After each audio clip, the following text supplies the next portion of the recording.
Че там, бәрі нормально ма? Сіздің басыңызда ісік бар, үлкен опықыл.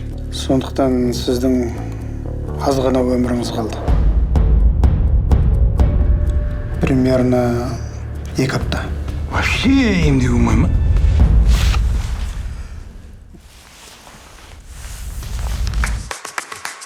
Санау 2 аптан бір достойный өмір сүріп тастау керек болып тұр ғой. Өмір бойы взятка деген беріп, алып. За что? Я же ничего не нарушал. Вообще. Мен коллектор болып жұмыс істеймін ғой. Мына жер төлейсіз, мына жер төлейсіз. Содан кейін мына жер төлейсіз. Сенші, врачка? Мен риэлтормын ғой. Тазамын мен. У вас дети есть? Да. Тогда марш отсюда. А че өзің че? Че, бизнес у меня? Енді бизнес-та енді кәдімгі, частный. Қалған мына 2 аптада адамдарға жақсылық жасаңыздар.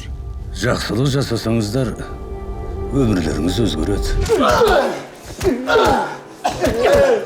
Бұл біздің проблема емес. Ай, қорқақтар.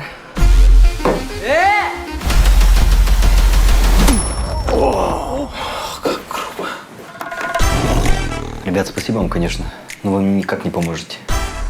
Олар мені де, сендер де өлтіреді. Қорқпа. Біз любой проблеманы шешеміз. Ехала. Мал мұны, үйдің ішіне де кірген емес.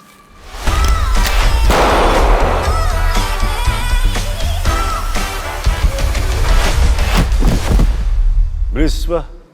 Жақсылық жасаған кезде Құдайдың өзі көмектеседі екен ғой.